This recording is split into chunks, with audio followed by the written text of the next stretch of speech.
Allez, bien le bonjour. Petite vidéo parce qu'il pleut. Non, parce qu'il fait beau, parce qu'il pleut. Bon, allez, c'est une petite vidéo pour faire une vidéo. Alors, on va aborder le sujet de la solitude.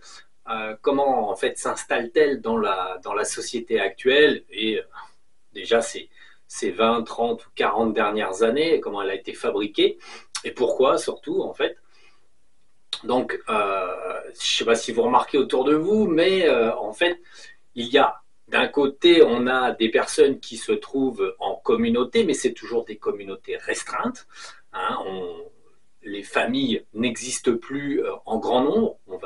Une famille, c'est souvent juste les parents, et encore en général, qu'on finit par divorcer, par se remarier, par faire des enfants à droite, à gauche, et puis bon, les familles sont totalement recomposées, ce qui permet de créer un merdier mais phénoménal dans l'esprit des enfants et aussi, on va dire, sociétairement parlant, parce que bon, y a des règles qui encadrent le fait même, en fait, des lois, des règles qui encadrent le fait même d'être soi-disant donc séparé de quelqu'un. On n'a pas le droit d'aller loin, on n'a pas le droit de ci, on n'a pas le droit de ça. Ça fait partie en fait de la grande manipulation des humains. En fait, l'intérêt véritablement, c'est de toujours maintenir l'humain dans une dépendance ou dans des règles strictes, de façon à ce qu'il ne puisse pas faire ce qu'il a envie selon ce qui lui prend en fait au moment où ça le prend. En fait, la solitude n'existait pas. Le fait que les gens soient relativement seuls n'existait pas il y a plus de 50 ans à peu près, surtout après-guerre. Après-guerre, on est encore sur le mode ancien de la famille, des communautés, et les gens sont encore obligés, surtout après-guerre, en fait, de se serrer les coudes. Donc, les Illuminati, les francs-maçons, qui, je le précise, en fait, ont tout leur temps. Si vous vous posez la question, comment ça se fait que tout ça a été pensé, réfléchi quand même, comment pourrir la gueule, en fait, des êtres humains sur Terre? Imaginez des gens qui ont tellement d'argent qu'ils n'ont que ça à penser de leur journée, comment pourrir la gueule des autres êtres humains. En fait, c'est là, en fait, véritablement, ce qu'ils font et véritablement ce qui, en fait, incitent en fait, ils sont plutôt incités en fait à faire ça par dévotion et par nécessité, d'après eux, hein, nécessité de plaire à des murges. Donc en fait, ils passent leur journée comme ça à se gratter la tête et à se dire oui, mais alors, bon, bah, ces 10 prochaines années, et ces 20 prochaines années, et ces 50 prochaines années, comment on va faire pour pourrir une société, pourrir les humains, pourrir les liens, pourrir tout? Alors, ils abordent petit à petit les sujets, bien sûr, ils se cassent la tête et à un moment donné, il y en a un qui s'est posé la question comment déconstruire la famille, puisque la famille est une force. Ils le savent très bien, en fait, ça se constate. Hein, on va dire le monde paysan avant était un monde fort, un monde où tout le monde existait d'ailleurs. Hein. Vous revenez un siècle en arrière, il y avait 80% de paysans. En France comme dans le monde entier, puisque fallait bien faire ce qu'il fallait faire, avec le peu de moyens, mais on savait le faire. Donc, à un moment donné, les Illuminati ont eu ce problème. Pour diviser et régner en divisant et diviser pour toujours mieux régner, il fallait trouver des solutions. Donc, ils savaient très bien qu'ils moderniseraient la société. Ça, c'était un moyen de diviser. Mais voilà, ils ont réfléchi. Alors, il faut vous imaginer si un jour vous devenez Illuminati ou franc-maçon, tête de con de ce genre, en fait, imaginez-vous très riche et que ça à faire.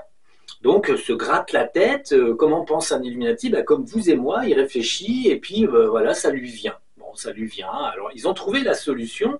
Au fur et à mesure du temps, en fait, tout simplement, ils ont utilisé le modernisme et ils ont utilisé, en fait, l'appât de la nouveauté, l'appât du modernisme, l'appât de la soi-disant facilité pour diviser les familles.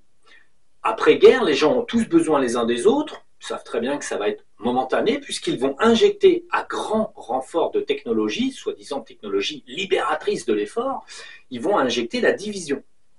De ce fait, très rapidement après-guerre, les gens reprennent le travail de la terre parce qu'il faut bien manger, mais on injecte de la technologie. On commence à véritablement avoir des tracteurs, de la mécanisation. C'était un petit peu là avant, mais c'était poussif et puis c'était pas très pratique, c'était cher, c'était pas très fiable. De ce fait, très rapidement après-guerre, on commence à réfléchir dans les hautes sphères de l'idiocratie humaine, en fait, on commence à réfléchir aux moyens de diviser les humains pour mieux pouvoir les manipuler. De plus, en les divisant, il était essentiel de conserver la mainmise sur l'esprit, le mental, les habitudes de chacun des êtres humains, ciblés donc tout le monde. Donc il a fallu réfléchir à tout un tas de castes d'humains qu'on allait pouvoir isoler autant que possible, de façon à pouvoir manipuler l'esprit des gens, l'assombrir et les rendre le plus malheureux d'un côté ou de l'autre, peu importe, mais il fallait qu'ils soient malheureux au moins sur un sujet dans leur vie. Un sujet, 2, 3, 10, ça dépend des gens. De ce fait, la manipulation s'est effectuée là en 70 ans, 75 ans, une manipulation qui aboutit aujourd'hui à cette société-là. Cette société-là, on la voit où plus de 50% des gens sont célibataires. Sont-ils forts dans ce rôle ? Absolument pas, ils sont complètement faibles, ils n'ont aucun pouvoir décisionnel dans le sens où ils ne peuvent décider que pour eux-mêmes, et encore, quand en fait ils ne sont pas en fait eux-mêmes commandés par leur patron, leur propriétaire, leurs impôts, leur ci, leur ça. En fait, le principe même, c'est que l'individu humain aujourd'hui n'est pas libre. N'est pas libre finalement de faire ce qu'il penserait vouloir faire. Il est obligé de compter sur toutes les contingences qui l'immobilisent au présent. Et c'est pour ça qu'en fait tout a été créé tel quel.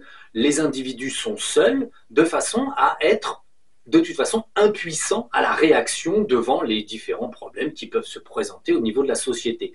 Là, on n'abordera pas les grandes révolutions à soi-disant venir, dans le sens où la révolution là, que les gens vont essayer de faire, il faut se heurter mentalement à la réalité.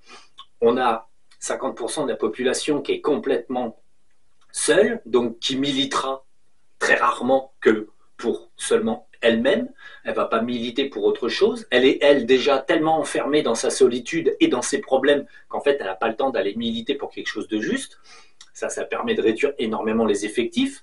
Et de ce fait, en fait, là, la mini-révolution, moi, j'arrête pas de le dire, qui veut la paix, et ben, se prépare à la guerre. Pourquoi ? Réfléchissez 2 secondes. Si vous voulez faire la révolution en France, dans le monde entier, vous avez un énorme problème, la compréhension que vous n'êtes pas dans des pays libres. Vous êtes en dictature, c'est la dictature de l'argent, du pouvoir de l'argent et de personnes qui n'ont strictement rien à foutre du petit peuple et qui iraient à des extrêmes si c'était nécessaire. D'ailleurs, en faisant remarquer les choses, vous n'avez pas l'impression que la société est poussée justement aux extrêmes. Quand on veut se débarrasser de certains problème de démocratie, qu'est-ce qu'on fait? On crée des conflits ouverts, ça permet de voter des lois sécuritaires et ensuite ça permet de baiser ceux qui se sont rebiffés. On pousse la rebiffe d'un côté en appuyant et ensuite quand les gens se rebiffent, on en profite pour taper dessus et les éliminer et ensuite évidemment voter des lois sécuritaires parce que c'est quand même insensé toutes ces choses qui peuvent arriver en France ou partout dans le monde où les gens se rebiffent pour un rien. Donc bon, réfléchissez 2 secondes. On vous pousse à la guerre, ensuite vous allez râler et vous verrez qu'à la fin, vous perdez. Parce qu'en fait, vous n'avez pas compris le concept. C'est soit c'est table rase, soit c'est rien du tout. Et en fait, ils savent très bien que l'humanité n'est pas prête à faire table rase puisqu'elle n'a pas véritablement compris que c'était comme ça qu'il fallait faire. Donc les êtres humains aujourd'hui vont faire des mini-révolutions un petit peu partout dans le monde et ne feront jamais table rase du pouvoir présent et actuel. Donc en fait ne gagneront jamais quoi que ce soit. Non, strictement rien compris. Préparer la guerre pour avoir la paix. C'est vieux, c'est un japonais qui le disait, mais il était loin d'être con. Et croyez-moi, vous ne savez vraiment pas ce que vous faites là avec votre petite révolution, vous perdez votre temps. Soit on renverse le bol, on vide la flotte qui est dedans. Un Tibétain vous ferait la démonstration avec les histoires de tasses et de bol. Tu renverses le bol, voilà, ça y est, tu as un truc vide. Tu peux enfin le remplir d'autres choses. C'est pareil pour les gouvernements mondiaux et autres. Il faut renverser tout le bol. Donc, il faut véritablement avoir de la cohésion. Comment, dans un pays qui n'est pas cohésif parce que les gens sont très seuls, il en va des métiers. En fait, si vous regardez bien, la plupart des corps de métier sont isolés dans leur corps de métier. La plupart des artisans, par exemple, sont juste artisans dans leur coin, connaissent des artisans, et c'est tout. Les ouvriers, pour ce qu'il en reste en France, sont isolés dans leur petit travail, et chaque individu est isolé dans ses problématiques. Pourquoi maintenant, on va dire, ça marche super bien? Parce qu'il y a eu le progrès. En fait, l'humanité s'est retrouvée avec du progrès. Aujourd'hui, un homme seul, une femme seule, ils ont besoin d'une étagère. Ils n'ont pas besoin, une femme seule a besoin d'une étagère. Elle va chez Ikea, bien sûr, tranquille. N'importe quel magasin a une étagère. Elle n'a pas besoin d'un mari. Comme ça évite de s'occuper de lui. Ça évite, en fait, de faire des concessions. Pourquoi avant, tout le monde vivait ensemble? Parce qu'on avait besoin les uns des autres. Parce qu'on vivait une vie plus compliquée matériellement possible. En fait, véritablement, une famille qui représentait en moyenne une quinzaine de personnes, puisqu'on avait souvent les pères, les mères, le fils, une fille, un mari, un autre mari, et en fait, la famille, en général, comprenait au moins 2 à 3 couples, et avec les enfants qui étaient autour, et on tenait une ferme, puisqu'on habitait 80% à la campagne, et pour faire tourner une ferme à l'époque, une ferme qui, par exemple, regroupait des chevaux de travail, des vaches pour le lait, des chèvres pour les terrains les plus mauvais, ensuite des petites cultures, en fait, véritablement pour vivre, les petites cultures qu'on pouvait manger soi, faire ses petites conserves, des choses comme ça, plus, à part les vivrières, il y avait tout l'excédent qu'on allait vendre peut-être un peu sur le marché ou échanger contre d'autres choses. Conclusion, pour faire tourner un petit ensemble d'individus d'une quinzaine de personnes était nécessaire. Ce petit ensemble, c'était la vie de tous les jours. Peut-être il y en avait un qui réparait un peu les roues du char, peut-être il y en avait un qui faisait un petit peu la forge.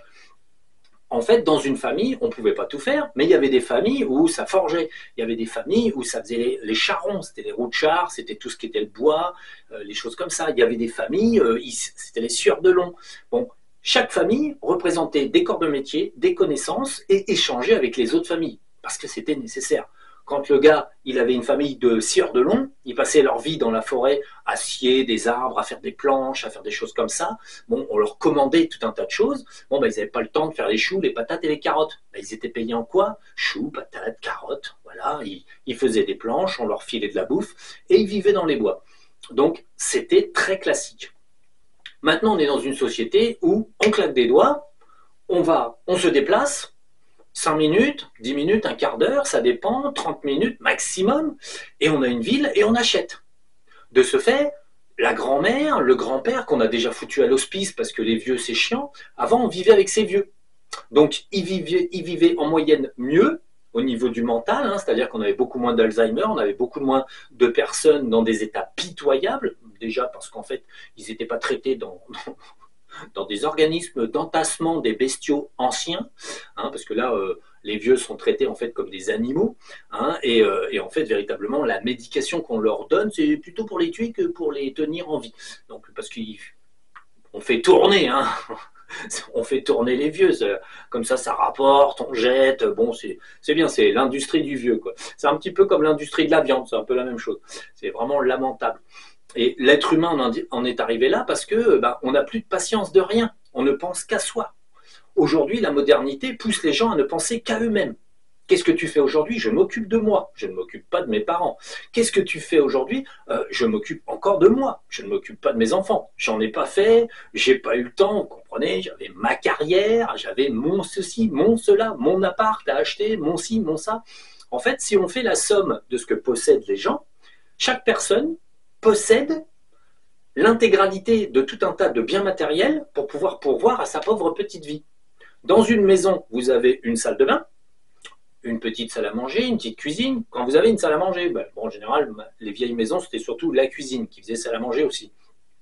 Chaque maison contenait de quoi contenir une famille. Maintenant, on a des petits apparts, mais il a fallu multiplier toutes les salles de bain, toutes les cuisines, tout ci, tout ça, on multiplie tout par autant de célibataires. Donc en fait, chaque célibataire qui est complètement instrumentalisé parce qu'en fait, le fait de pousser un individu à en fait exiger des autres toujours quelque chose qui n'exige pas pour lui-même, ça c'est le déni, j'en parlerai plus tard, le déni de soi-même, donc le déni de soi-même ou déni des autres. En fait, chaque individu se motive à être seul et le problème c'est que chaque individu se coûte à lui-même un effort incommensurable pour pouvoir être seul. Parce qu'il faut qu'il investisse tout son argent dans sa solitude, parce qu'il faut payer son loyer, son électricité, son eau, des trucs comme ça. Quand il y a une famille de 5, 10 personnes, il y a un compteur d'eau, il y a un compteur électrique, ça consomme un peu plus, à 15, mais bon, il y a des moyens d'économiser. Mais surtout, en fait, on économise. Pourquoi? Parce qu'on est nombreux. On a des bras, on a des jambes, et en fait, l'humanité qui savait vivre en communauté et qui était obligée de vivre en communauté par la nécessité matérielle des choses, parce qu'un individu seul, en 1920 par exemple, ne pouvait pas, on va dire, pourvoir à ses propres besoins. C'était quasiment infaisable. Parce qu'en fait, le fait de cultiver la terre, de s'occuper de ses bêtes et machin et trucs, le gars, il pouvait pas. Il pouvait pas, tout simplement. Il était obligé de sacrifier. Alors, soit j'ai des bêtes, soit je fais la culture, soit je crève de faim. Il faut que je choisisse. Bon, c'est pour ça que les familles étaient en communauté. Par la suite, l'humanité sera obligée de faire donc marche arrière et reviendra aux communautés de 15 à 20 individus. Comme j'ai dit, après la barrière de Photon, l'humanité sera enfin tombée sur la tête et verra que la seule façon de vivre, de survivre, c'est d'être en petite communauté type familiale, même si les gens ne se connaîtront pas forcément et ne seront pas de la même famille. On reviendra à la communauté type familiale, la communauté efficace, dans laquelle il n'est pas obligé qu'il y ait un boss, mais on peut être des adultes et des plus jeunes, on va dire, et simplement travailler ensemble au bien-être en commun de tout le monde pour la communauté. Aujourd'hui, il faut faire la différence entre une famille, c'était une communauté, chaque individu, parce que les grands-parents gardaient les petits-enfants, les choses comme ça, chaque individu donnait à la communauté. Pour le bien de la communauté, les grands-parents élevaient les enfants pendant que les parents ont fait travailler au champ, travailler à traire, à faire ci, à faire ça. La communauté s'appuyait sur elle-même. Et en fonction du nombre de personnes, en fait, simplement, on avait toujours une solution pour s'occuper des plus petits. Et donc, la communauté se rendait service à elle-même, toujours. Et il était bon pour la communauté d'être un certain nombre. C'est pour ça que les familles étaient un peu plus larges. On ne pouvait pas faire des familles de 4 à 5 personnes. C'était trop juste. Parce qu'en fait, 4 à 5 personnes, ça ne fait pas assez de bras, ça ne fait pas assez de, on va dire, de travail, de puissance de travail pour arriver au bout des petites complications de la vie de tous les jours quand on n'est pas très outillé. Donc je précise que cette vidéo rentre dans un aspect de critique de la société d'aujourd'hui, mais rentre dans le phénomène de l'éducation mentale, du fait qu'on reviendra aux communautés anciennes, en fait par nécessité. Aujourd'hui, un être moderne n'a aucune nécessité, puisqu'en fait, il achète tout. Donc, il travaille ou il ne travaille pas, peu importe, il a des petites indemnités de chômage, des choses comme ça, peu importe en fait. Mais en moyenne, il passe tout son argent, toute son énergie pour lui-même. On a simplifié, bien sûr, on a simplifié. Il y a la fée électricité, il y a tout un tas de technologies débiles, et en fait, du coup, on a simplifié la vie des gens. Donc, il y a beaucoup moins de labeur. Néanmoins, la personne est obligée de travailler comme un âne pour une seule et même chose. Se loger seul, se nourrir seul, payer toutes ses factures seul, et en fait, à la fin, se retrouver ric et rac, parce que, voilà. Et puis, même si la personne, par exemple, travaille dans des domaines à forte valeur ajoutée, donc informaticien, programmateur, des choses comme ça, mais de haut niveau, pas la base, parce qu'en France, tout ce qui est base, c'est payé 1000 balles. Donc bon, là, on parle de personnes qui peuvent faire des salaires entre 5, 8 ou 9 000 euros, que j'ai déjà vu, c'est pas le problème. Mais la problématique, cette personne est seule, avec son argent, et en fait, qu'est-ce qu'elle fait? Elle dépense son argent, elle s'amuse, et en fait, elle est le soir, quand elle rentre, elle est seule. Pourquoi? Parce qu'en fait, plus on avance dans le concept de solitude, plus on avance dans un concept d'égoïsme. On ne supporte plus les autres personnes, il n'y a plus d'efforts à faire. De plus, en fait, on devient soi-même une caricature de soi-même. Parce qu'en fait, n'ayant pas besoin techniquement des autres, le mental, là où il y avait nécessité d'affection, en fait, finit par oublier. Si on vit depuis un certain temps seul, on finit par oublier qu'on apprécie, par exemple, on appréciait, étant jeune, d'avoir des frères et sœurs. On appréciait d'avoir des parents. Mais en fait, plus l'individu, ça fait un certain temps qu'il vit seul, plus le concept d'avoir des parents disparaît, hop, gommé par la société moderne. Les parents, ça se met en tas dans des maisons qu'on appelle des mouroirs. Ah non, c'est d'autres, c'est autre chose. Non, c'est pas comme ça que ça s'appelle. Je sais plus comment ça s'appelle. Une maison de retraite. Bon, bref. En fait, il faut savoir que les vieux avant, ben, on les avait à la maison. Et pour avoir eu une arrière-grand-mère, bon, moi j'ai pas connu, mais j'en ai eu tellement entendu parler, ben, c'était un exemple typique de la grand-mère incroyable. C'était un phénomène, un monument historique. Il aurait fallu, on va dire, ériger une statue à la chienlit de cette personne. Mais même une personne comme ça faisait partie de sa communauté. C'était quelqu'un qui était acariâtre, pénible, mais la famille supportait cette personne. Toute personne, aussi défaillante qu'elle soit, avait une famille et avait une communauté. Bon, parfois la communauté se rebuffait contre la personne, il disait « tu nous saoules, tu t'arrêtes ». Bon, ça c'est quand la communauté réfléchissait 2 secondes, la mamie elle est gentille mais elle va voir qu'elle se calme.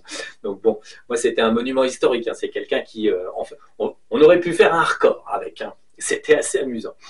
Donc bon, l'idée c'est que même dans le temps, quand une personne était très spéciale et très désagréable, elle continuait d'appartenir à sa société, sa micro-société familiale, et les parents, les grands-parents, les enfants, quand même avaient la nécessité de constater tout ça. Ça pouvait avoir un but éducatif, quelqu'un de très pénible d'un côté, et quand même un mode de leçon. C'est-à-dire qu'on apprend de cette personne pénible tout ce qu'il ne faut pas être. Bon, parfois, il y a copier-coller, c'est-à-dire que bon, la mère est comme la grand-mère qui devient comme la fille. Bon, bref, c'est la cata, on a une lignée d'emmerdeuses, ou une lignée de cons aussi, hein.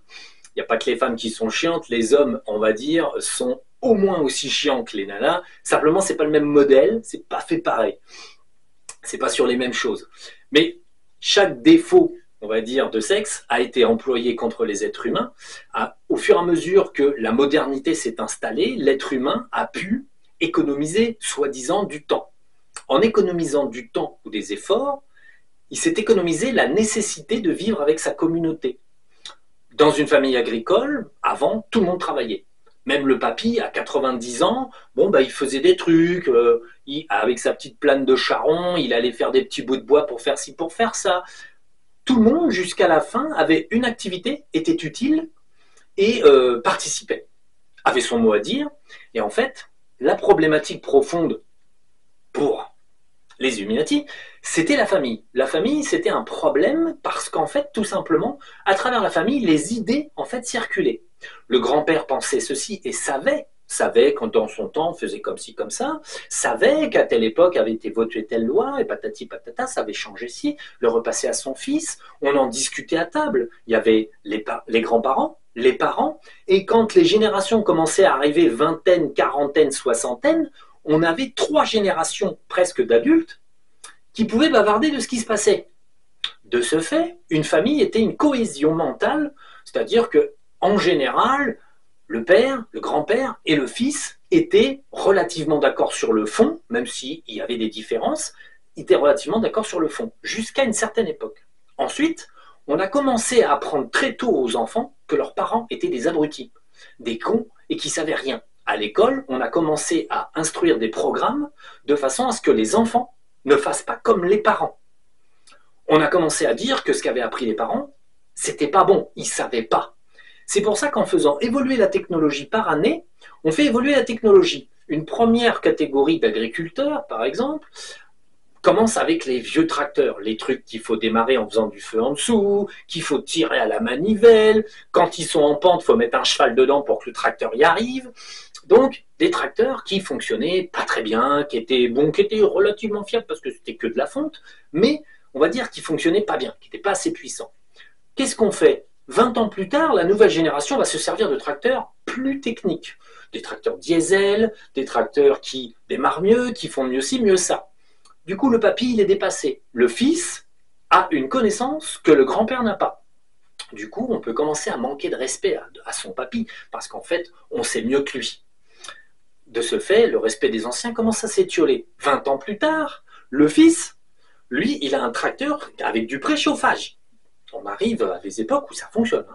Et puis on a des pneus en caoutchouc. On n'a pas des pneus en bois, on n'a pas des roues en fer ou des roues en bois.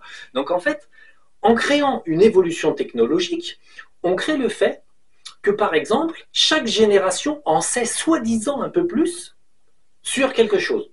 Donc, la dernière génération est plus, soi-disant, intelligente. On crée une évolution technologique. Le vieux papy n'a pas envie de savoir comment tourne un vieux diesel avec préchauffage et roue en caoutchouc. Et la jeune génération, elle, ça l'intéresse. De ce fait, le papy finit par passer par un con parce qu'il veut pas. Parce que, bon, voilà, ça le dépasse, tout simplement, parce que à son époque, il connaissait pas. Et on emploie, en fait, un petit peu des paresses mentales contre les individus. Ensuite, le fils aura un fils qui aura un tracteur électronique à la con qui tombe en panne toutes les 5 minutes, mais qui fonctionne de manière ahurissante. Donc, bon, et qui est toujours pas plus puissant que le précédent, mais c'est pas grave, qui consomme plus, qui a des pots d'échappement partout, et qui, soi-disant, pollue pas. Mais là, il faut dire soi-disant. Hein. Donc bon, ça c'est la dernière. Là, on est sur la 4e génération, 5e génération d'agriculteurs. Bon, il n'y a plus moyen de s'engueuler avec le papy. De toute façon, il est en maison de retraite. Le père, quand il est encore sur la ferme, de toute façon, il sucre les fraises parce qu'il est passé dans les pesticides. Et il y a le fils qui se prépare à un cancer parce qu'en fait, il traite comme un maboule partout. Donc bon, ça, bon, c'est de la caricature, mais c'est presque vrai. Hein. Dans certains domaines, ça fait un peu mal au crâne, l'agriculture. Bizarrement, en ce moment, les gens essayent de revenir en arrière, se préparant à ce qui vient. Mais en fait, véritablement, le progrès va permettre à une génération d'envoyer chier la précédente. Qu'avant, sur quelques siècles, entre guillemets, la famille vivait dans une sorte de progrès très très lent. Hein, bon, on avait des scies comme ci ou comme ça. Ensuite, un siècle après, on avait des scies qui sciaient un peu mieux, mais c'était pas terrible non plus. Donc, mais la technologie était lente. Les humains vivaient dans une forme de tradition, une tradition de vie quotidienne, et ça permettait à tout le monde de repasser son savoir et ses connaissances. Avec la technologie qui a évolué très vite, chacun des enfants de son prédécesseur, en fait, en sait soi-disant plus. De ce fait, on peut créer des oppositions. En plus, il ne faut pas oublier que tout le monde, du coup, est obligé d'avoir un petit diplôme, d'aller à l'école, d'apprendre ci, d'apprendre ça. Et on commence à dire, ouais, non, mais vos parents, de toute façon, ils ne savaient pas, il faut faire ci, il faut faire ça, il faut mettre des produits, il faut ci, il faut ça. Et on a profité de la naïveté des jeunes qui arrivaient à l'école, d'agriculture ou de n'importe quel autre domaine.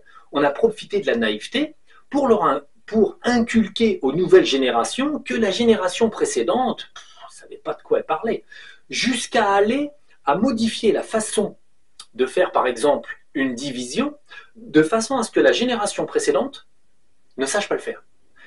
Moi, j'ai eu le cas avec ma petite sœur, qui n'a que 10 ans d'écart avec moi.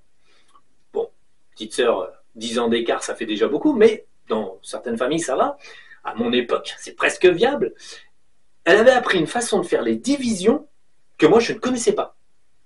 Alors, je me disais, attends, on a 10 ans d'écart, le programme, quoi, une division, ça se fait, c'est tout bête, on fait la division, quoi, c'est simple, bête, classique. Non, ils avaient réfléchi à une manière de faire une division de façon à ce que, justement, la précédente génération ne puisse pas participer.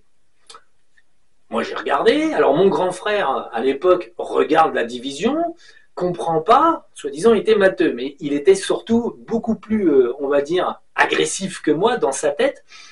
Il était, bon, on était assez jeunes à cette époque-là, mais il comprenait pas, et du coup, il s'est fâché, et puis bon, il est parti, en gueulant ma petite sœur, qui, elle, comprenait plus rien. Donc, moi, je regarde, et effectivement, je regarde le livre, bon, je dis, ouais, c'est dans le livre, c'est comme ça, je regarde leur méthode de calcul, je dis, oui, c'est une possibilité, en fait, voilà. C'est vrai que c'est possible à faire comme ça. Des façons de faire des divisions, il y en a à peu près 3, et là, ils avaient simplement chié une nouvelle méthode, l'une des 3, poum, mais simplement, c'est pas ce qu'on nous inculquait à nous. La façon de faire des divisions que moi j'ai appris, c'était une façon simple, qui était déjà utilisée depuis très très très longtemps. Mais justement, ils avaient la nécessité de faire des scissions. Et là, j'ai pu voir cette scission-là, une division qui se fait différemment. Bêtement, c'est complètement différent. Et ça tracasse la tête, puisqu'en fait, ça vient à l'opposé, ça vient en fait différemment dans la tête, ce qui fait qu'effectivement, quelqu'un qui faisait des divisions d'une certaine manière va regarder, va être un peu perdu. J'ai pris le bouquin, j'ai regardé, et ensuite j'ai expliqué, oui, effectivement, tu peux faire comme ça. Et ma petite sœur me dit, de toute façon, il ne faut pas m'apprendre comment vous savez vous, Il faut me faire comprendre comment ils veulent eux. C'était ça la différence. Elle avait beau n'avoir que 10 ans, elle avait très bien compris que si elle ramenait ma méthode de division, on lui dirait mais non, c'est pas comme ça qu'il faut compter, tu sais pas. Il faut que tu comptes maintenant comme on te dit de compter. À la fin, ça donne quoi? Bon, je vais réexpliquer comment faire ces divisions avec la méthode du livre actuel, moi-même en apprenant, en comprenant vite et hop, ensuite en lui disant comment faire. Mais l'intérêt, c'était justement le blocage, l'énervement. Mon frère, à cette époque, s'est énervé parce qu'il n'a pas compris et ça lui paraissait totalement obscur comme façon de faire les divisions et il s'est énervé. Comme un parent peut en fait être dépassé tout simplement par le programme des enfants. L'intérêt est de faire passer le parent pour un imbécile.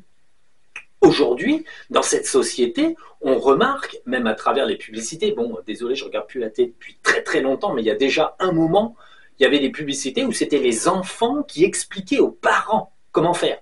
Ça a été une période publicitaire il y a au moins 15 ans, on voyait les enfants héros qui étaient toujours vigilants pendant que les parents étaient des glands. C'est quoi? C'est la prise de contrôle des enfants sur les parents. Cette fois-ci, pas à 20 ans, non, non, là c'est à 5 ou 10 ans. L'enfant commence à dominer ses parents à 5 ou 10 ans et commence à remettre en question tout ce que peut dire, faire ou prétendre un parent, on peut le remettre en question.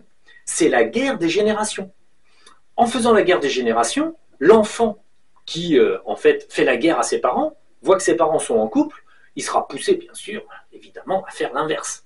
De plus, la société moderne, aujourd'hui, produisant en fait des produits toujours plus, soi-disant, pratiques, pousse les individus à ne plus se poser la question de l'effort. Aujourd'hui, un être humain, à partir, admettons, entre 15 et 20 ans, a-t-il la nécessité de se mettre en communauté pour manger? Non. Ben non, il y a tout ce qu'il faut dans les magasins. Pourquoi? Pourquoi se casser la tête? Manger devient simple. Du moment que tu as un peu de monnaie sur toi, tu payes, tu manges. Pas besoin de cultiver, pas besoin de savoir cultiver, pas besoin d'écouter tes parents, pas besoin d'écouter tes grands-parents, comment faire pousser des salades, des patates et autres. Rien besoin. Est-ce que l'individu, pour se chauffer, a besoin d'une communauté, d'une maison, d'une famille? Non, c'est pas un problème. Il va louer un studio. Ensuite, l'ensemble des besoins, puisqu'en fait un être humain va être face à ses besoins, l'ensemble des besoins est techniquement peut être résolu de façon simple avec un peu de sous. Avec un peu de sous, on va pouvoir se payer, on va dire, les problématiques de résolution des besoins. À partir de là, la communauté a-t-elle une nécessité? Non. Et ensuite, on invente des communautés.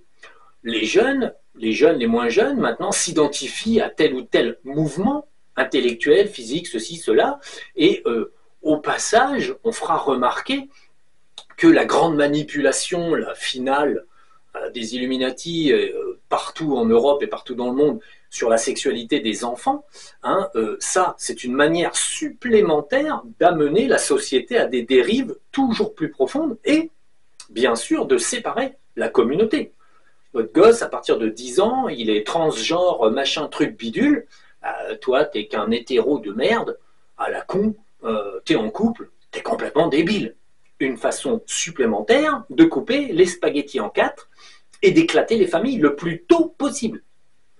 L'enfant, lui-même, se conduira de façon complètement égoïste et débile et deviendra un solitaire en herbe. Encore un célibataire qui sera tellement débile qui, de toute façon, n'arrivera jamais à faire une communauté, ne serait-ce qu'en couple, parce qu'en fait, il faudra qu'il tombe sur aussi débile que lui. Évidemment, ça se multiplie plus vite les débiles que les petits pains, mais en fait, la problématique, c'est de toute façon, comme chaque individu se met à dériver à l'intérieur de lui-même, toute forme de défaut est exacerbée et toute forme de qualité est réduite à néant. L'individu devient un morceau énorme de défauts et en fait réduit ses qualités à vraiment à très peu de choses près. Et en fait, voilà, à la fin, une personne comme ça ne peut pas, ne serait-ce que vivre en communauté à deux, parce que la communauté, ça commence à deux. Pourquoi? Parce qu'il est complètement inadapté. L'être humain se met à dériver à l'intérieur de lui-même et dans son petit périmètre de 3 mètres sur 3 mètres, là où il habitera, dans un gagibis dans une ville, puisqu'en fait 80% de la population s'entasse dans les villes, on fait des habitats de plus en plus petits. Pourquoi? Parce qu'ils savent très bien que c'est des célibataires. Et puis qu'en fait, après, l'intérêt, c'est de faire des célibataires plutôt pauvres, hein, pas trop riches quand même, c'est embêtant. La richesse amène les moyens amènent une sorte de liberté. Donc, on maintient un niveau assez pauvre. Et on réduit la taille des appartements. Paris, une cage à lapins, ça suffit. Il y a des gens qui vivent dans 5 mètres carrés. Nickel. Nickel. Ils sont célibataires, c'est évident. À 2, 5 mètres carrés, il y en a un qui pète, l'autre est mort. Donc, bon, c'est comme ça. Hein. À la campagne, on peut péter en plein air. Tout le monde survit. Donc, l'intérêt de la création du célibat, à travers une société d'argent et une société de soi-disant service, hein, parce qu'en fait la modernité c'est du service à la personne, et bien la personne, à elle toute seule, peut littéralement, si elle a un tout petit peu de moyens, en fait s'acheter des tas de corps de métier. Elle n'a plus besoin d'un homme pour tout un tas de choses, une femme, parce que bon, elle a une perceuse, elle a une visseuse. C'est pour ça qu'on a commencé à diriger les femmes vers le bricolage.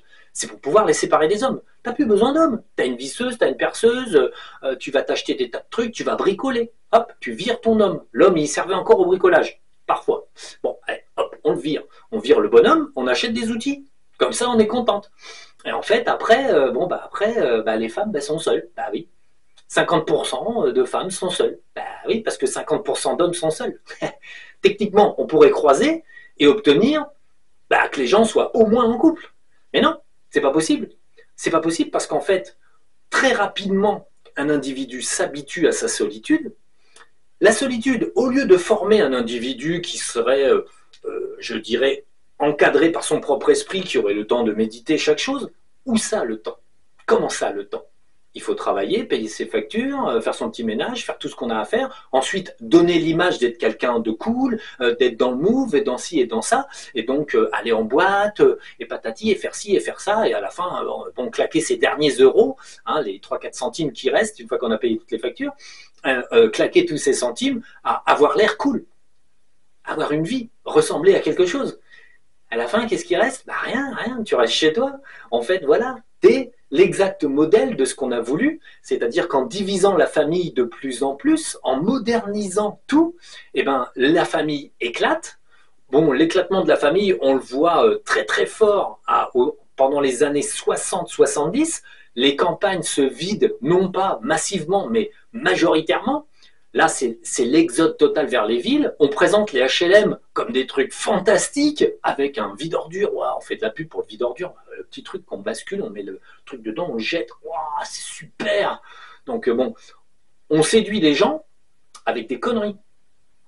Mais en fait, à l'époque, évidemment, comme c'était moderne, les gens qui étaient à la campagne, qui n'avaient pas de salle de bain, on leur présente une salle de bain des années 60. Ah, ils sont séduits, hein. Ah ouais, c'est formidable, de l'eau au bout des robinets, des trucs comme ça. Donc tout le monde va en ville, parce que c'est formidable. Les campagnes se désertifient, et à la fin, on obtient ce qu'on veut. Ça va de pair avec l'agriculture qui en fait l'agriculture industrielle. Pour faire une agriculture industrielle, il fallait tout diviser, donc les familles, et n'avoir plus que certaines personnes aux commandes de l'agriculture, donc des familles de plus en plus petites, qui en fait ensuite deviennent des monofamilles, parce que l'agriculteur c'est le pauvre con qui travaille tout seul toute l'année, qui a 40 tracteurs pour pouvoir tout faire, et qui y arrive à peine. Et en fait, voilà, c'est la misère d'une personne, de toute façon, est l'écho de la misère d'une autre personne. La femme de l'agriculteur, elle est en ville, parce qu'elle a trouvé que la ville c'était plus propre, la ville c'était plus ci, plus ça. On a pris les petites coquetteries, les petits défauts, les petites façons de voir les choses des gens, on les a pris et on les a multipliés par 10 et on leur a dit, tu vois, t'as pas besoin d'habiter à la campagne. Si tu as besoin de quelque chose, t'habites en ville. Hein, et en ville, après, t'es prisonnier. Pourquoi? Parce que tu peux pas revenir en arrière, t'as plus rien. T'as plus rien, t'es en ville, tu loues tout. Bon, tu possèdes un appartement en ville, hein, c'est formidable. Hein, t'as acheté un appartement, tu fais des trucs, t'as dépensé de l'argent, tu vis tout seul. En fait, l'idée c'est que il fallait nuire à la communauté pour diviser les pensées et diviser le bon sens. Ce qui a permis, en fait, comme ça, pendant la guerre, de virer l'herboristerie en France. Pendant une guerre, c'est super facile. on fait une petite loi, on vire l'herboristerie. Après la guerre, ah, il n'y a plus l'herboristerie, oh, on reviendra dessus, peut-être, oui, non. Comment une idée comme ça a germé? Facile, diviser, toujours diviser. Ne pas donner la possibilité à un peuple de s'appuyer sur les vieilles connaissances. Donc, nécessite de ruiner les anciennes connaissances. Bon, l'herboristerie, ancienne connaissance, on vire, hop, une loi, pouf. En France, on est quasiment le seul pays à ne plus avoir le droit de faire de l'herboristerie.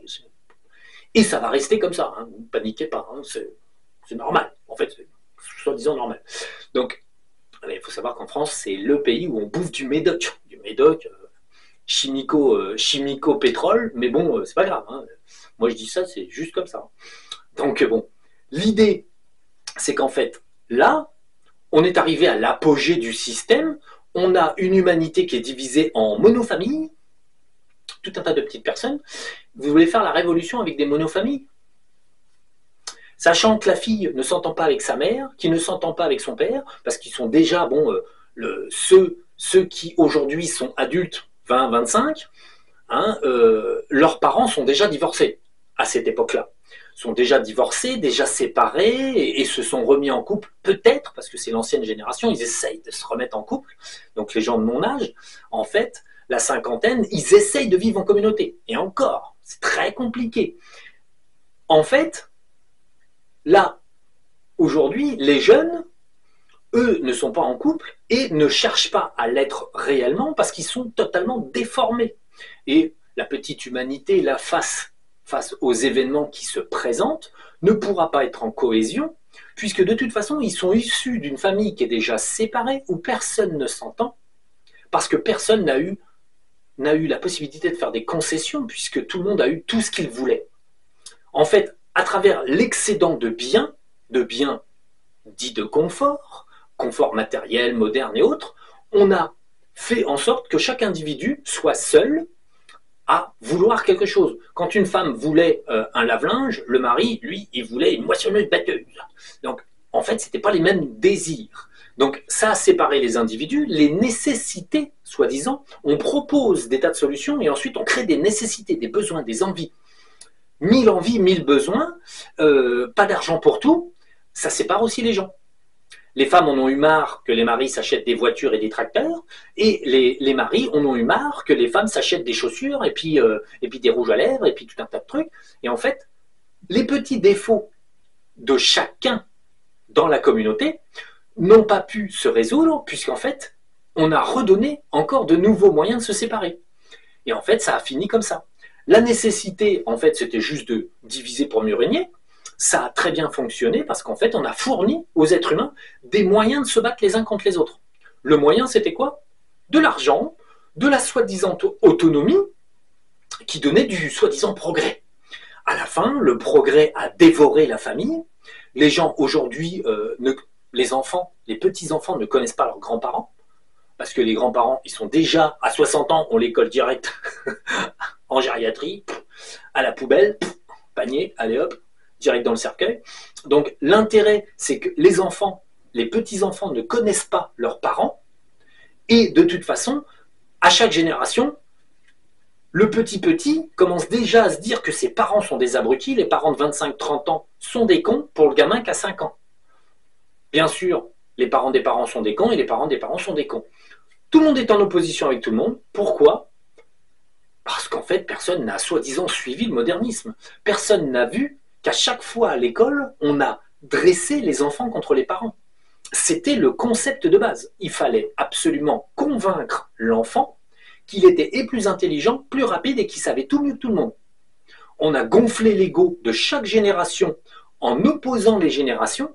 Ensuite, il n'y avait plus qu'à inventer des mouvements politiques, inventer des nécessités et fournir, on va dire, des biens de consommation de plus en plus vastes et débiles en créant des envies et des besoins. La publicité n'est là que pour créer des envies et des besoins. dans un concept où vous avez besoin de quelque chose. Donc, vous en avez soi-disant envie. Donc, en fait, on vous présente le nouveau robot Marie pour les filles. Elle en a envie, elle en a besoin, elle va se l'acheter. On présente la nouvelle bagnole pour le gars, qui est super bien parce qu'elle a 4 roues, un volant et tout un tas d'électronique autour pour tout casser. Et le mec, il la veut absolument. Ensuite, on met en compétition les individus, bien sûr, parce que Monsieur Pierre a la voiture, que Monsieur Paul voudrait celle du dessus, au niveau du régime, enfin en fait de la qualité de la voiture, il veut le modèle du dessus. Pourquoi? Parce que Monsieur Pierre pense qu'il vaut mieux que Monsieur Paul. Et en fait, on n'a pas cessé d'employer les petits défauts qui pouvaient exister, mais qui, en fait, qui se tenaient tranquilles dans le temps. En fait, on a utilisé les petits défauts contre les individus en séparant sans cesse, en fait, la population. On a dressé les humains entre eux contre eux et on a dressé toute la famille les uns contre les autres. Conclusion, en fait, de l'exercice, on se retrouve avec des familles qui sont éclatées dans toute la France, dans le monde entier. Même dire, ouais, c'est bien, c'est moderne, c'est machin. Oui, c'est parfait, c'est nickel. C'est-à-dire qu'aujourd'hui, un gouvernement, il vote n'importe quelle loi, ça passe.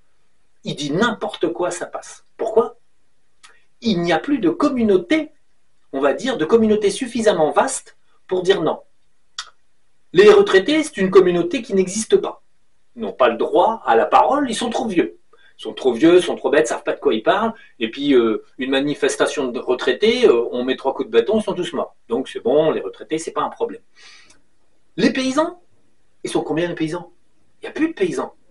Un paysan, maintenant, une ferme, il y a un siècle, c'était 4 à 7 hectares. Une ferme, maintenant, si vous n'avez que 70 hectares, vous êtes un tocard. Hein.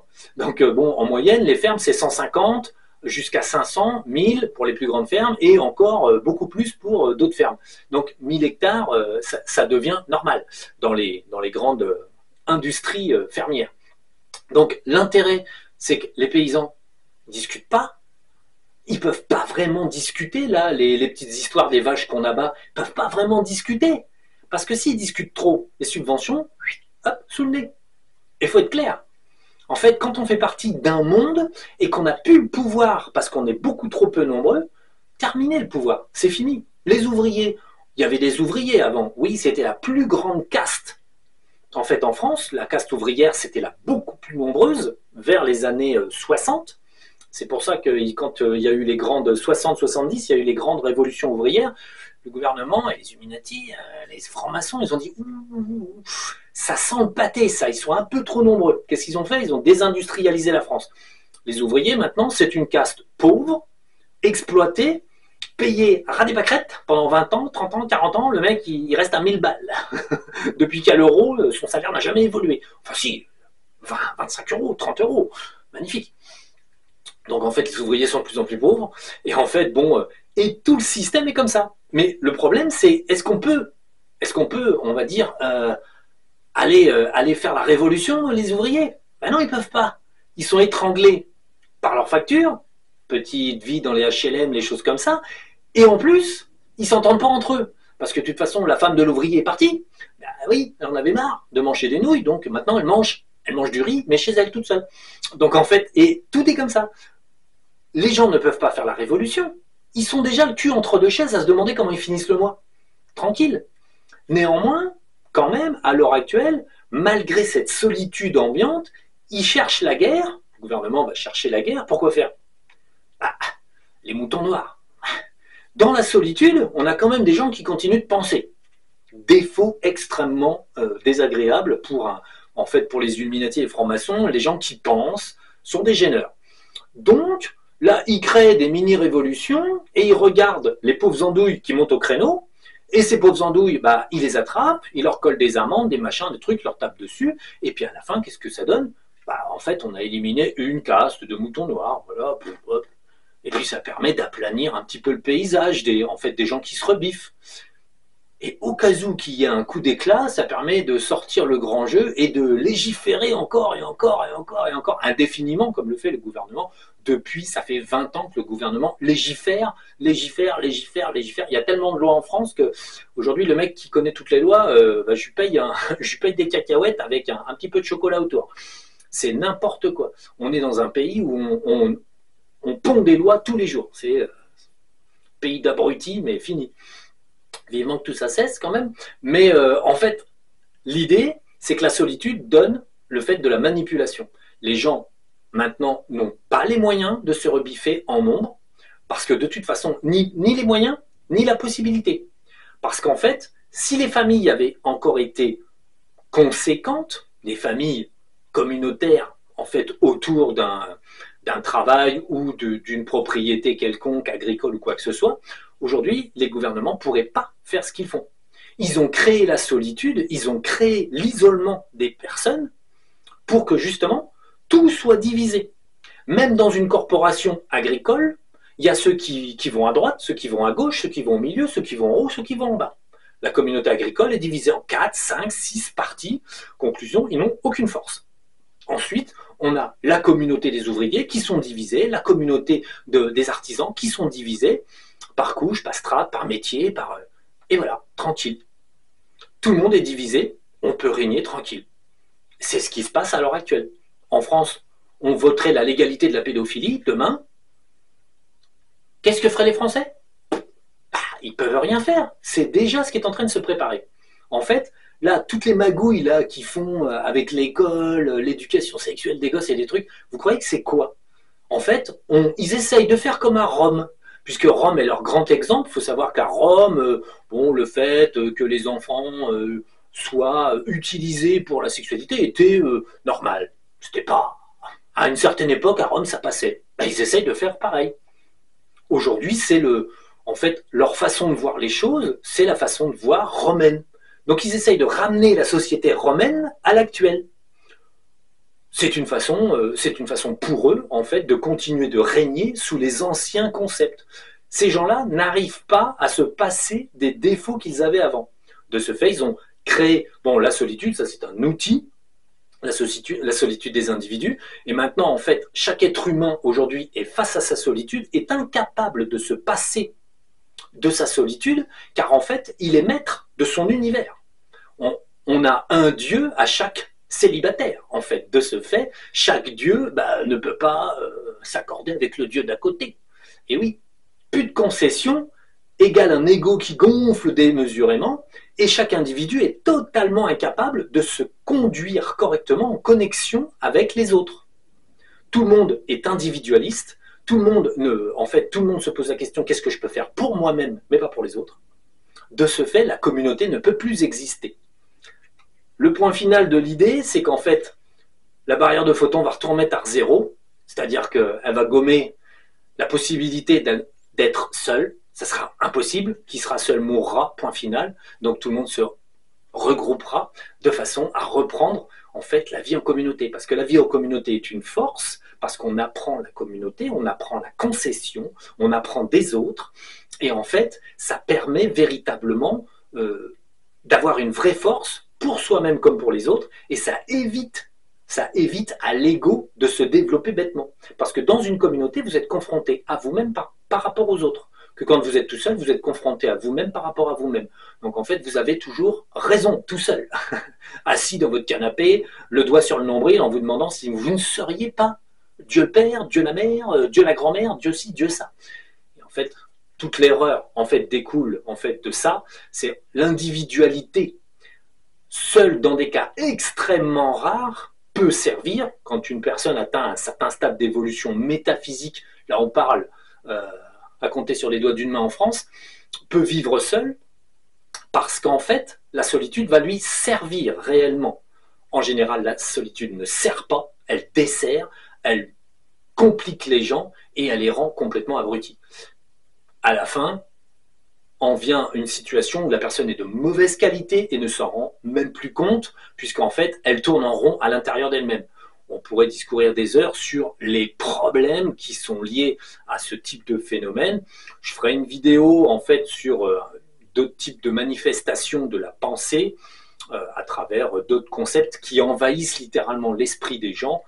C'est toujours des sujets de réflexion, mais en fait, la solitude est un outil de division, un outil de manipulation, et à l'heure actuelle, ça marche très bien. Voilà. Bon, allez, il n'y a plus de batterie, on va couper la vidéo. Allez, à la prochaine.